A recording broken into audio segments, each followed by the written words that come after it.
Howdy, I'm Mary Evans, pronoun she, her. I am a proud Southpaw and native Texan from Plano, which is right by Dallas. I'm wearing a Progress Over Perfection shirt with the accessibility icon in the O of over. Yes, that panel in the image is me. From a few decades ago, give or take, where I'm holding an umbrella and wearing a red and white checkered dress, sporting a vintage hearing aid on my chest, and clothes that connect my earpieces to the hearing aid. As you may, for those of you who never met me, you may have figured out from my accent that hails from nowhere you can travel. I was born profoundly deaf. To nothing, I rely on lip reading, looking at faces, and my bionic ear, which is a lot easier to say than cochlear implant. Before we move on, please have your favorite note-taking tool ready to capture a couple of actions you'll take to make progress with accessibility. Thank you, John. You know that disabilities are a spectrum. However, it's worth repeating because I still deal with wrong assumptions, even from disabled people and allies. The most common assumption people make is they assume I'm fluent in American Sign Language. I'm not. That's neither a good thing or a bad thing. So no right or wrong. It's just how my life worked out. Deaf and hard of hearing people are all different. I can only speak from my own experience. When you've met one deaf person, you've met one deaf person. Deafness is a spectrum. Some sign, some don't.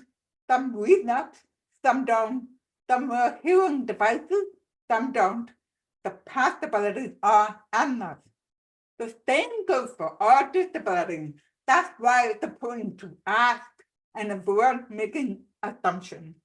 Understanding that affects our interaction with others, it influences the approaches we take to designing accessible products, services, and workplaces. For companies and organizations, it's crucial to create a culture where employees feel safe to ask for accommodation and accessibility.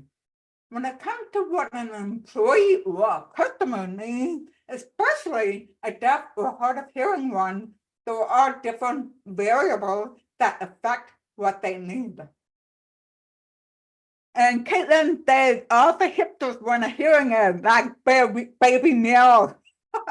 Trust me, you don't want those because I have to wear a case around my chest. And I grew up at a time where wearing t-shirts with things on it was the cool thing. And I hated my hearing aid because it blocked everything I was wearing. So when I was 9 years old, I upgraded the behind the ear hearing aid so I was able to finally show off whatever shirt I was wearing. When people assume I know sign language, this is an example of thinking fast and relying on stereotypes. Daniel Kahneman calls stereotypical thinking system one. This is the brain's automatic quick response mode. If we tell someone to draw an apple quickly, often they'll draw a red one. What if we give them more time and encourage them to think broadly, draw a variety of apples? Now they may draw different sizes and add blue, orange, maybe that's yellow, green, and purple ones. That's a slow thinking known as system two.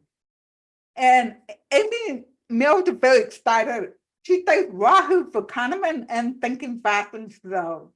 And Daniel Kahneman passed away in the last year, so it hasn't been very long. So I'm very excited to carry on his brilliant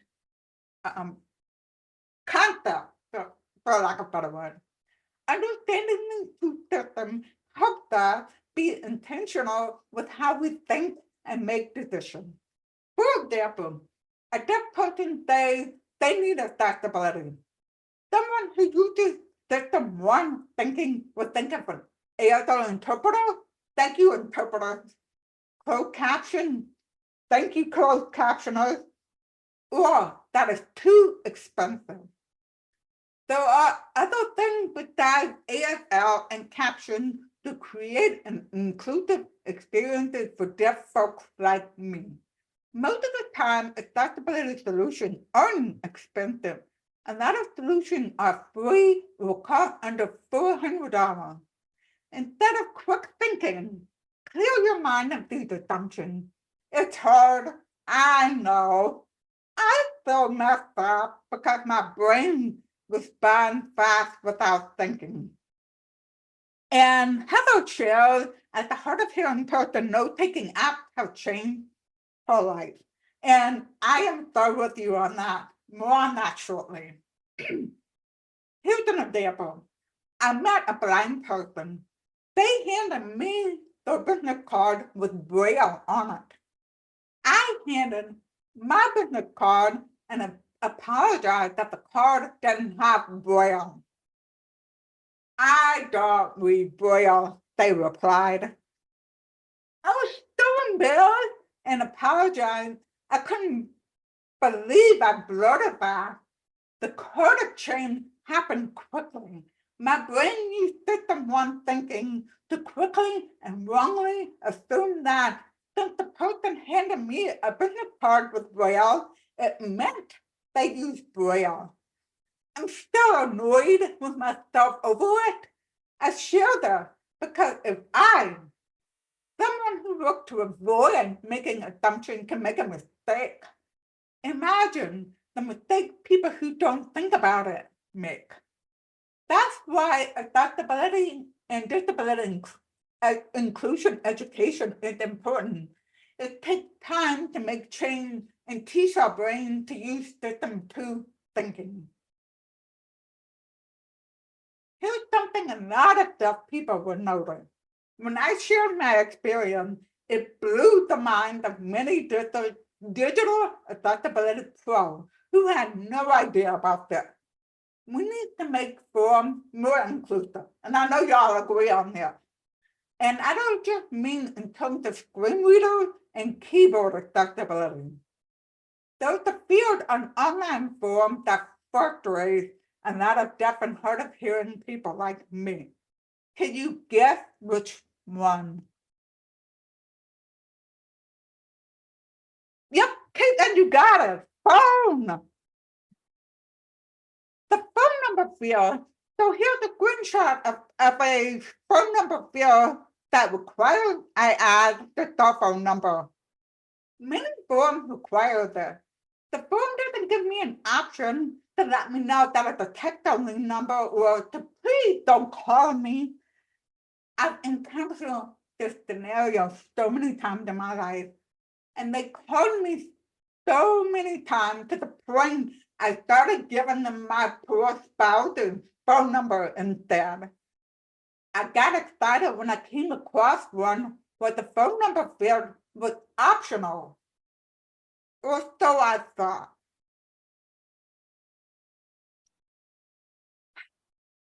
The form field showed the phone number as optional, but when I submitted the form, it required me to enter a phone number.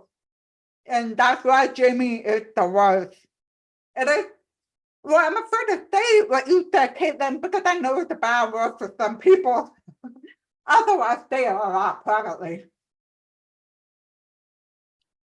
We need a second box or an option for text only. I have a cell phone number and I give that number to close friends and family. They know to use it for texting, not calling. No matter how many times I explain this to people, they call me. I know organizations need to make the contact option required to ensure they can reach the person. So the better and more inclusive way to do that. Give people at least two communication options. Make it required to choose one of the options. This is a screenshot of an actual form that asks people how they want to be contacted. It's a required field and it gives you three options: email me, text me, or call me automated.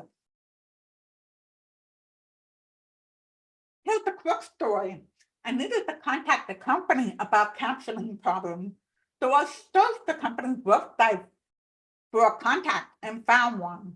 My choices were a phone number, which is standard and is a reasonable option as long as it's not the only option.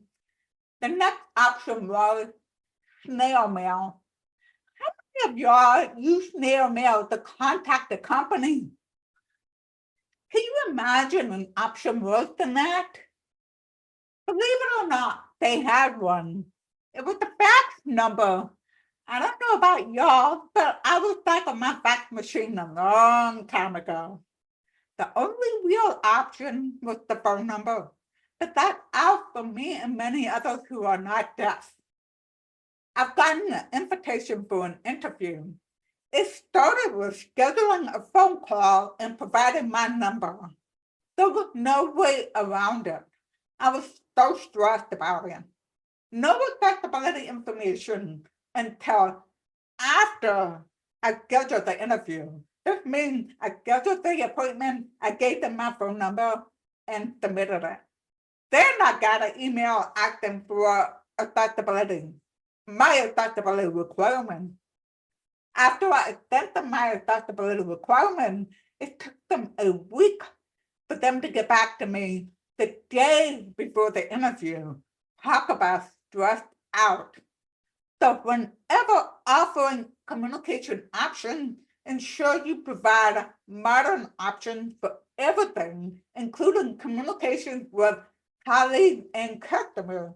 You can provide an email address, a video call with captioned or sign language, a phone number with call or texting as option with chat box. To be clear, I said chat box with an X, not chat bot with a T as in chatting with a human, not a bot. And Sandra makes the point, so many doctors expect regular people to own a fax machine. Why would I own one? It's so true. They still use fax machines today, but usually it's to detect other medical practices. I don't know why this is still happening today with other technology we have. Some companies tech support offer multiple options. You can chat or call them. A few also offer sign language option. One day I contacted Microsoft Online Disability Answer Desk, or DAD as I call it, using their chat box with an X. I entered the chat and got this message as shown. Welcome to Microsoft Disability Answer Desk. This is Edna. May I have your first name and your best callback phone number in case the chat is disconnected? I replied that I was deaf and provided my email, and I recommended they update the script to offer two options. What's the best callback number or email? Later, I contacted them again. This time, they opened with the following as the right side shows. Welcome to Disability and Microsoft Disability Answer Desk. May I have your first name and either an email or a callback number in case this chat is disconnected? What a difference this small change makes. It levels up the user experience. And Meg just said, oh my God, I just recently saw the screenshot. Can you have someone, oh, just these are in the middle. You're getting ahead of me. So whenever offering communication options, ensure you provide two modern options for everything. This applies to in-person conversation. We often default to one method of communication, talking. What if we have a consultation by text? if we're sitting next to each other. I once had an entire conversation on an airplane using pen and paper. This was during the pandemic when we all had to wear masks. One time, someone approached me in a store. She asked me if I spoke Spanish. I wasn't confident in my 3 years of Spanish from high school. I didn't think it was going to be helpful. So she typed on her phone and showed me the Spanish that had been translated into English. That made my day. I could help her without feeling nervous. Always offer options throughout the process, not just the first step. Options that's good for business and socializing.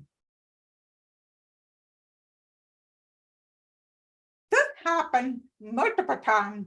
I'd enter an online chat with tech support. They would need to escalate it to a team that only does phone calls. Now this is where you enter, Meg. One time I was shocked when I got the follow-up when I said phone call was not an option. That thanked me for my time and patience and said, this is exactly what it says in the screenshot. May I know if there anybody else who would have a word with our senior team regarding the issue on your behalf? They were asking me if someone could make the phone call for me.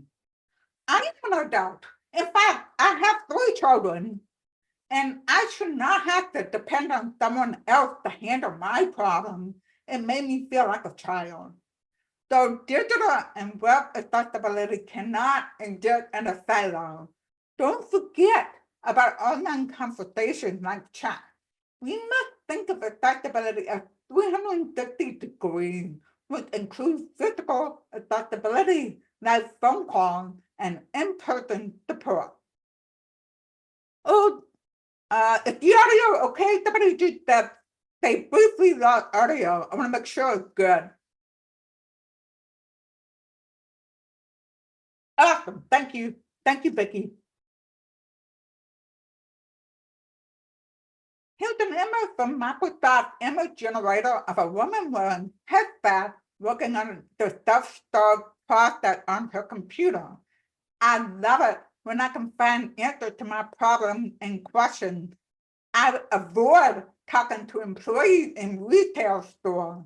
When I see a booth selling things, I want to see a price list. I don't want to have to ask. I love frequently asked questions on websites and support databases or knowledge bases. These let me find the answers without talking to anyone. It's faster and less frustrating. Unfortunately, I've visited too many websites that say, call for pricing, call for a demo, call to renew your warranty, call. One time I filled out a form asking for a warranty quote. I received an email that said, to receive a renewal quote, reply to that email or call me. Naturally, I replied to the email, never heard from them. This is why we need to look at accessibility as 360-degree process. I started the process on the website and got the email. The company had the right idea to offer multiple communication options, but it failed to respond to the one I picked. This affects their brand and whether I buy from them again. Media in motion. The earlier speaker, oh my God, my brain's frozen, talked about motion, so I said I'm very excited to ask her what she had to say, or they had to say. The deaf and hard of hearing population has surprisingly high rate of having vestibular disorder. Thank you. It was Devin. I just remembered. It was Devin. Sorry about that, Devin. I know who you are. I love you. As I said, deaf and hard of hearing people have a high rate of vestibular disorders, but we're not the only one. Vestibular disorders are more common than people realize. These are conditions that affect someone's balance and coordination. We can be sensitive to motion, colors, and other things. In fact, at the beginning, before I started talking, I asked the staff behind the scenes, am I live or not? Because I have a tendency to move around a lot, and I didn't want to make anybody sick. So when I found out I was live, I made sure I didn't move around. So that's more common than people realize. There are conditions that affect people. We can be sensitive to motion, colors, and other things. I already said that. It also affects those with migraine, epilepsy, and even people with no disability, as the Vestibular Disorders Association says 10% of the overall population is more susceptible to experiencing motion sickness. Thank you, Jess. I appreciate your adding the link and the term. I was about to copy and paste the term in case you didn't hear me. Most population-based studies have found that every year, 15 to 20% of adults experiencing dizziness, according to the Epidemiology of Dizziness and Vertigo study on PubMed. I haven't even touched on data for people with migraine, epilepsy, autism, or all affected by color and motion. A big trend that continues to be a problem is parallax websites. Parallax. Y'all mentioned it earlier. In fact, Homer, you mentioned it as well. I've never understood why that was a trend. So this is a website that uses a web design technique where images in a website background move slower than the images in the foreground. This is not a good browsing experience for many people. Someone asked if having videos was a problem. Watching videos is not the same thing as motion appearing on a presentation, in an email, or a web page, or a social media account with animated GIFs. The key is to have player control and let the user control the video. I was texting with a friend today, and we were sharing animated GIFs. It was no problem because we could control it. So when I saw it was the animated GIF, I pushed play, and when I got my laugh, I pushed play again to stop it. That's the way it should be in the user control. So be intentional about using animated GIF and motion in your website, presentation, and work.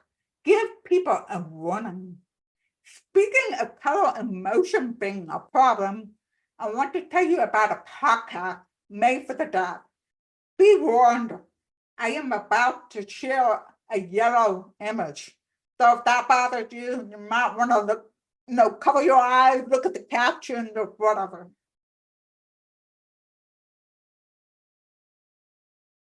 That's hard on me too. I read an article that was raving about a podcast made for the deaf. When I went to check it out, it was a bad experience. I could barely tell what the experience with the yellow colors and the motion on the webpage that was like a parallax effect. Nonetheless, I kept scrolling to see what would happen while cringing. The font style here is serif font. When it comes to online content, serif fonts are not as readable as thin serif fonts. Aside from all this, some deaf and hard of hearing people have other disabilities, and this podcast isn't accessible to keyboard-only navigation. You can only scroll with the mouse. When you hit the tab key, it moves to the next podcast. Many deaf people have the same negative experience and comment about the visual podcast. Those are reasons why reduced motion and dark mode are available options. And here's the kicker that surprised me. The article said the visual podcast was tested with a focus group of deaf and hard of hearing people led by an accessibility activist. This had me question my head. Did they really involve them throughout the product development process or just the beginning? I appreciate the creator for trying to create a visual podcast for the deaf and hard of hearing. I told them I loved the initiative and encouraged them to keep experimenting, keep iterating, keep getting feedback. There's progress over perfection. Let's get rid of this yellow slide and move on to the next one. Apps love to tell us to turn on notifications. Anything to keep us using the app as much as possible, right? A lot of them have alerts to notify us of an update, changing status, or a new message. Just like with contact options, provide at least two options. It helps to have at least two non-sound notification options. Non-sound alert could be a pop-up, a badge, like this one right here with the phone with the number 2 on the phone icon, a text that stands down, or haptics with our vibration with the pattern. Devices offer many notification options for important alerts. I use vibration on my phone and my watch. For less important notifications, like my family reporting the water scores, I use badges or text pop-ups. Providing a lot of options makes a difference, as it allows everyone to customize the website, app, or product based on their requirements. That's the value of universal design, which is design that's usable to the greatest extent possible by everyone, regardless of age, size, ability, or disability. Sandra says she hates alone. I hate alone. So much anxiety. I must make the notification go away, and half the time they pop right back up with worthless content that was so important for me to see. Yep, I can relate. Note taking. I promised y'all that I will be talking about that. Aside from professors who were hard to left read, my biggest challenge in college was taking notes. I could not take notes. Back when I was in college, back in the Stone Age, we used pen and paper. If I had taken notes, I'd miss what the professor said. Many classes were lectures. That's a lot of content I could not remember by the time I got back to my dorm. Even if I'm in an online meeting with a computer, I can't take notes. While I can look up while typing, it forces my brain to multitask that I miss what the person says, just splitting your attention. Fortunately, now there is AI software that transcribes everything, but that's not where the magic is. I don't want to read a transcript from an hour-long meeting or video. On average, human speech is about 150 words per minute. That's at least 9,000 words for a 1-hour meeting. If the average person reads a text around 200 words per minute, then it would take me 45 minutes to read an hour-long transcript. Thus, the magic is in the summary. They do an amazing job of summarizing the meeting. Not a high-level summary, but a good one that includes bullets and action items. This is a great example of using artificial intelligence for the right thing. Unfortunately, most of the good apps are not free. I recommend most organizations investigate the option to make it available to everyone in the company. The great thing about these apps is that a lot of people use them, not just the deaf or hard of hearing. I am managing a committee And one of the people in the committee offered to take notes because they had an AI note taker. That person is not deaf or hard of hearing, yet it was something they used every day. And talking with the WebAIM team about this presentation, they said it would be a good idea to briefly cover inclusive video meetings, online events, and virtual presentations. Many of these tips work for in-person settings. Remember, everyone needs accessibility. This includes customers, employees, contractors. Here's how to ensure your video meetings are accessible for everyone, not just the deaf and hard of hearing. Start with reminders. With a new group, it helps to do housekeeping, as we did in this session at the start of the call with 2 or more people. This means covering things such as asking them to say their name each time they speak and to please not talk over each other. Right? Saying our name each time we speak helps that those who don't see the video will have it turned on.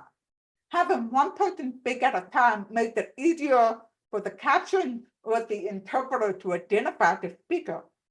If you're using automatic captions, speaking one at a time ensures the caption viewer catch what's said and know who said it. When more than one speaks, it will bungle the caption and confuse the viewer.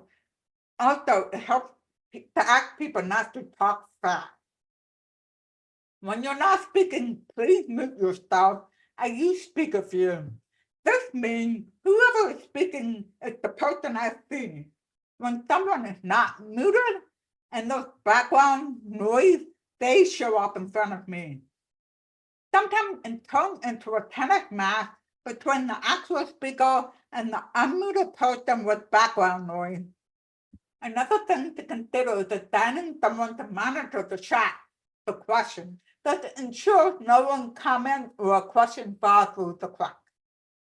I wasn't going to bring it up, but someone will probably wonder, knowing y'all. What about describing ourselves? I've had conversations with blind and low vision people. Most did not want a visual description. As a compromise, I keep it short and add non-visual things about myself. To ensure your video meeting and event is inclusive, offer a link to communication and input option. Some people may not want to talk. Some may not speak. Some prefer typing. Some prefer speaking. Some prefer emailing. Occasionally, I feel trapped and excluded in a video meeting or presentation. That's because the host turns off the chat box or the platform doesn't have it. When this happens, I feel locked out. Granted, some want to prevent distraction during a presentation. It can also be tricky for screen readers. An active conversation in the chat box can do that. That's why it's important for a video platform to offer different chat box features. Some allow you to turn off the chat notification to prevent distraction. Another valuable feature is the ability to raise your hand. I like this feature because it lets the host know I'd like to speak. I won't have to worry about interrupting someone. I have a big fear of doing that. At times, I run into someone whose face appears at the bottom of the video, like in the screenshot of my face at the bottom of the screen with the caption almost covering my mouth. The ideal place is to put your face in the middle of the screen. Thanks to interactive caption, I can move the caption. Still, I prefer the caption below the face because I catch more of what's said than when I move the caption up top. I have only one simple rule when it comes to lighting. Never put the light behind you. That's because it puts a shadow over the person's face will hurt the viewer's eyes. Try playing with lighting on the side or in front of you. This is a good tip to mention during housekeeping too. And opt for a simple background. I have a Room divider that I put up behind me is a dollar neutral color. Some people might be distracted by multicolored patterns. The caption, faces, and my bionic ear help me listen better. Now, sometimes people don't have the camera on when they're speaking, and that's okay. A person with low vision says that having the camera on is awkward because she gets very close to the screen. As a result, the video only shows her forehead or her nose. Some people who are blind that they don't want to worry about camera placement. I've talked to two people with Tourette's.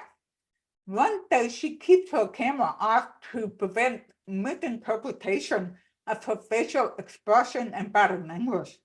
Another has the camera on so people can see the difference between a text and what he's saying.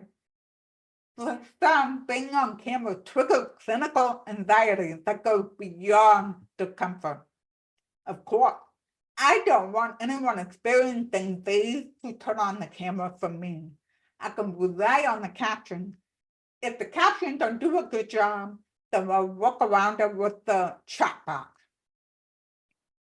And please skip those animated backgrounds. I was speaking at an event where someone had an animated background that distracted me. I could not block or hide the window, so I took out a sticky note and put it over the window. I do that for anyone who's moving around a lot. If someone needs to move around a lot, I recommend camera off until they speak. And to avoid moving around while speaking, lip reading and motion don't go well together.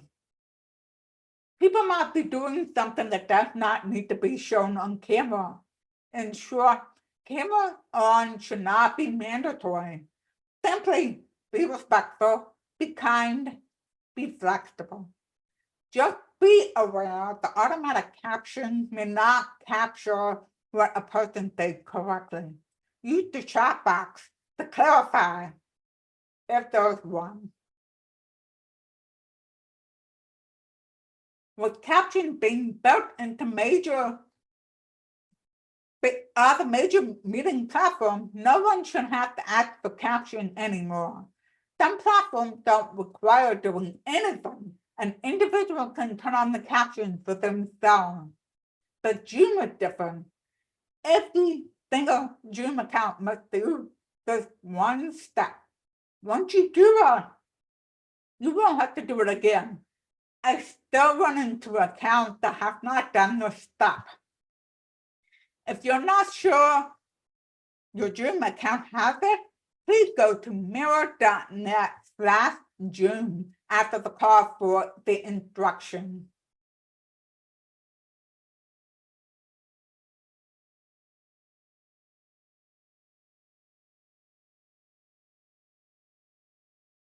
I could talk about captions for hours, but I'll give you the TLDR or short version.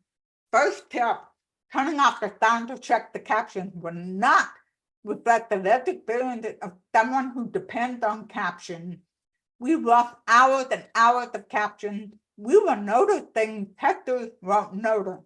The best captions are the user option, but unfortunately not all platforms allow us to customize the caption or they have limited options. Be aware you will never satisfy 100% of the zero. The number one rule of high quality caption is readability. When no one can read the caption, none of the other guidelines matter. This includes font type and size, background color, text color. If you pick the color, the best practice is off black background with a little off-white text. Avoid all caps. If you use closed captions, you're golden. Accuracy matters too. If it's said and if it's heard, then it must be captioned, even the bad words. While testers can check for synchronization between sound and caption, sometimes their hearing will fill in the gap and they don't realize there was synchronization problem that deaf people will notice. Yes, We can tell the caption the artists think without hearing anything. Breaking points matter too. This is the last word of the caption line. When not done right, it can cause cognitive overload and confusion. DDMP captioning key has an excellent guide on that, which I've put into the chat. Caption relevant sound, including music and lyrics. Hearing people will notice missing sound in caption. So used to hearing it, that they don't realize the important role of sound. This is something they can't hit with the sound off. Whenever possible, you want to offer both caption and transcript for video. Some prefer caption, a few prefer transcript, and transcripts are often accessible to refreshable braille displays and screen readers. These don't work with caption. That caption need to be readable, so do transcripts. They often contain large blocks of text with very few paragraph breaks, if any. This is not scannable. This is not readable. It causes cognitive overload. Think progress over perfection. The best captions are boring. As my friend Jeff Frick says, captions are for information, not entertainment. This is a side-by-side video clip from Abbott Elementary. Love the show. One side follows captioning best practices, the other side does not. I can't describe the video in caption because it would give things away. Short version of the video. The staffers in the library. Janine is talking to them. The camera zooms on different cast members as they react and speak. One note, the caption in the best practices video are smaller than they normally are. That's my fault. If you don't like two videos side by side, please look away for a minute. Welcome. That's correct. I do have something to explain else. So, wait, where's Gregory? Oh, he's working on his goofball proposal for the district. Oh, okay. Well, thank you all so much for staying after school. I have some news about my fellowship. Who cares about your fellowship? I got ribs in the slow cooker. No. This is important. You know, as you all know, my fellowship at the district is coming to an end. Oh, girl, don't remind me. A doomsday countdown clock is set to the day that you're back. Stop. The superintendent offered me a full-time position at the district, and I'm going to take it. So I'm leaving Abbott. Dibs on Janine's classroom is my new office. This is officially the worst day ever. I'm proud of you. Janine, you have worked so hard, and they have. I've put a link in the chat box on a guide on caption, and I've put another link on captioning best practices. But I hope you noticed, for those of you who could watch the video, it was very out of sync on the back side. It was all caps. It was behind. It didn't always caption the sound. People feel overwhelmed in getting started with making accessibility into an organization crucial and creating a place where everyone feels included and supported. It's daunting. This is why I preach a consistent progress over perfection approach to accessibility and disability and inclusion. Take that first step. No matter how small it is, it's a step forward. Don't wait until everything is just right. It means educating, not berating. It means forgiving mistakes and being flexible, and we can always use more kindness. Progress is not always a straight line, as this image shows 3 rows of circles showing different amounts of progress. Sometimes you go backward, and that's okay. It doesn't mean progress has stopped. The trick is to start the journey and stay the course. Progress means putting in effort. The cartoon from Michael Giangreco and Kevin Roth is a perfect example of progress over perfection. It has 2 panels. The top panel shows 2 people. One has large stacks of books next to them. The other says, are we ready to include students with more severe disabilities in regular class? The second person says, as soon as I finish reading these books on inclusion and draft a long-range plan, We should be ready in 7 or 8 years. The bottom panel has two people facing each other. One day, I'm sure glad we got started including and supporting all our students in regular classes. The other day, me too. I know we learned things along the way from our successes and mistakes. The tagline says a tale of two schools. Instead of waiting on someone else to do something, get started and learn from successes and mistakes. Here's another cartoon from Michael G. and Greco and Kevin Ross, which is a perfect example of universal design. This is design that works for the greatest number of people. The image shows snow all over the ground, including the ramp and stairs in front of the entrance. One person is shoveling the stairs. Someone who uses a wheelchair says, "Could you please shovel the ramp?" The shoveler says, "As these other kids are waiting to use the stairs, when I get through shoveling them off, I will clear the ramp for you." The other person says, "But if you shovel the ramp, we can all get in." The caption says, "Clearing a path for everyone." The benefit of baking accessibility into your organization is to clear the path to enrich your employees and the customers you serve. Besides, you'll eventually run into, as Christopher Patno says, the accessibility paradox, or I like to call it Schrodinger's A11Y cat. What is A11Y? It's a numeronym. That means it's a number-based word. There are 11 letters between A and Y in accessibility. Back to Schrodinger. What does it mean? It means something you do for accessibility could create an accessibility problem for someone else. These two cats represent the simplest example, as one cat is lavender with a black outline, and the other is solid black. These represent light and dark mode. For different reasons, some people struggle with the brightness of white. I thought to myself, okay, I'll make all content dark mode. So my slides need to be dark black, dark gray, almost black. And then I learned from a friend that dark mode does not work for them because of a disability. That's why customization is always the great option. I asked for feedback on two options for my slide. The lavender with the black was an overwhelming favorite. I hope it works for you. Unfortunately, I can't give you a choice here. Think of accessibility as a journey with no finish line. This is the perspective that makes this thing easier, knowing it'll be part of your work every day. How can we better advocate and communicate? Here's how. I recommend advocating for change and making progress. The process works when I ask a nonprofit to remove an accessibility tool. The progress over perfection is about education. Naturally, it made sense to create an acronym with TEACH. The T is thank you. Start with a thank you or something positive. I thank the nonprofit for working to make the online content accessible.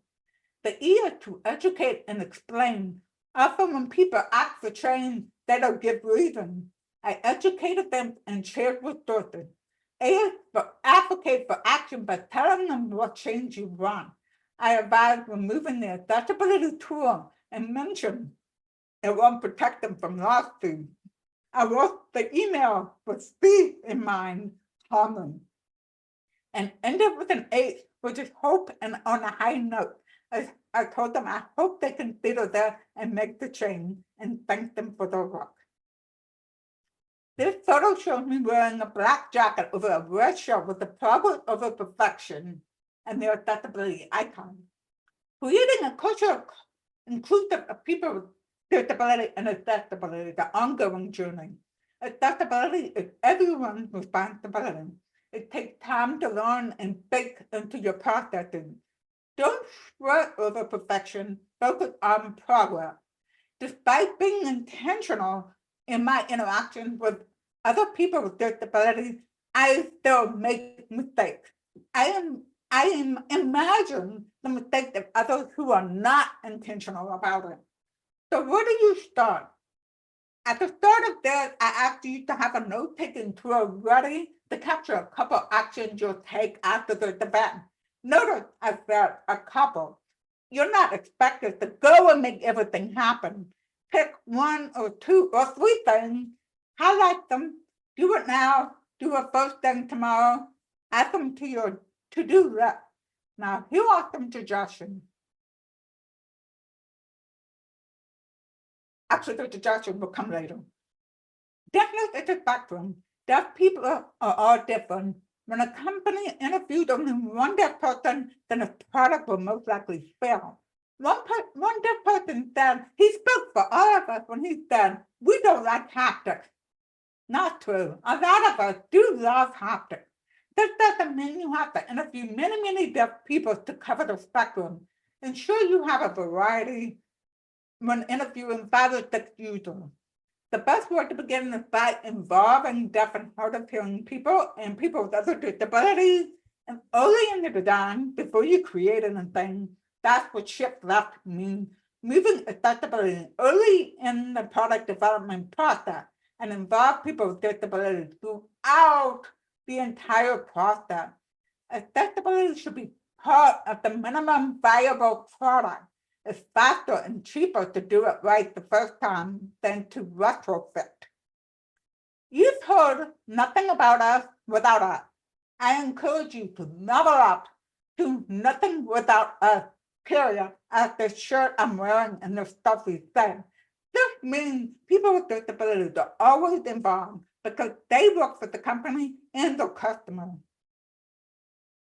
Now here's the suggestion. Here are some ways to make progress. Start by involving people with disabilities. Make your net image, content, form, video, audio, or podcast accessible. Start by making sure you have multiple communication options on your website, customer support, and wherever those interactions. Find a way to clear the ramp before the stairs. Maybe you picked up a tip or 2 from other speakers. So there. The key is to begin with one thing, make it a habit, move on to the next thing. Take that step, no matter how small it is, it's a step forward. The problem is not the lack of accessibility. The real problem is not making an effort to make progress with accessibility. So now, after we get off, pick one item on your to make progress in your journey to create more inclusive and accessible organization and learning experiences for everyone. You'll be rewarded in so many ways because accessibility is rewarding and it takes all of us to make it happen. Remember, consistent progress over perfection. Make progress every day. This site has a big QR code if you want to scan it and connect with me. My email is me@mail.net, or you can go to my website at mail.net. I'd love feedback and I would love to hear from y'all. And you can connect with me on LinkedIn as well. Thanks to WebAIM for having me. Thanks to the ESL interpreters and the captioners and thank you for your valuable time. What question can I answer? It looks like we have a few in the Q&A. Hopefully you all scanned the QR code and got the link so I can stop sharing. There we go. Now I'm going to look at the Q&A. Did you want me to read them to you or you just want to run with them? Sure. Yeah, the first one here that we have, and thank you. That was an awesome presentation. I was going to underscore when you brought up the point of, think about the next action to take and go take it. I was going to highlight that here at the end, but then you brought it up again as well too. That's such great advice to always, think about everything and what can we start to implement next. But excellent presentation. Here's the questions. Can you share the tools you use like pop-up and other chat bots you mentioned?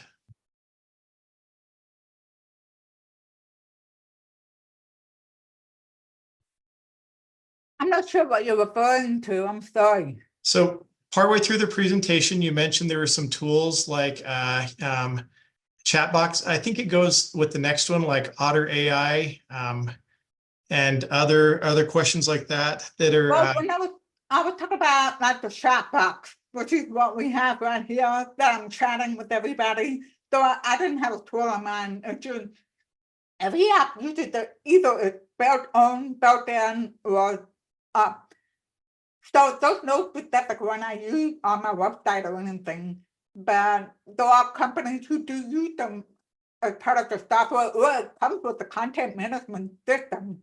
So there's a lot of variables, but I don't have any one that I recommend. just in general recommending having access to them and including them. Yeah. Perfect. And this one goes along with that, but takes a little bit different twist on it. What are your thoughts on note-taking software like Otter AI, which announces its auto recordings during online meetings? This freaks people out, but then people have to disclose their disability to say it's an accommodation. Well, as I said, one of the committee members on my committee uses AI note taking, and he doesn't have a disability. It's become a useful tool for so many because it saves time in taking notes and remembering all the details. So I think we've moved beyond the point where we assume it was someone with a disability. But yeah, I understand it freaks me out too, because it's just like a voice of God that comes out of nowhere. And I'm like, what's talking? What is that? Because I don't know what it is. But I understand the reasoning for it. Because some people may have a problem with being recorded, and they have to have that warning for privacy reasons. I mean, some people do have a real fear of others finding out who they are, where they are. We have to think of safety. So I understand that. Yep, no, perfect. Kind of a balance in there, but your point's great that a lot of people use that software now too. So yeah, excellent.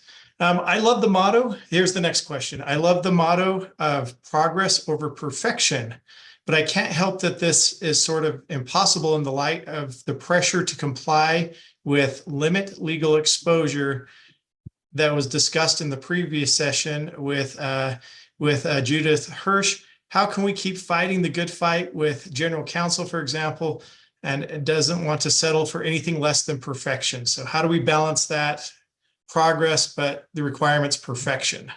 Well, the important first of all, we have to establish we'll never have 100% acceptable, because there's always going to be someone who can't use whatever it is. So I get the example of when Apple finally came out with live caption on the iPhone and iPad. It was in beta, and they put better. So I was really grateful that it came out sooner, imperfect, because it let us have the tool sooner. And the fact they put better in the setting lets you know it's not going to be perfect. It's going to have problems. So it makes you more forgiving of the mistake, but at least you get the tool sooner. So try to think of ways you can do something like that.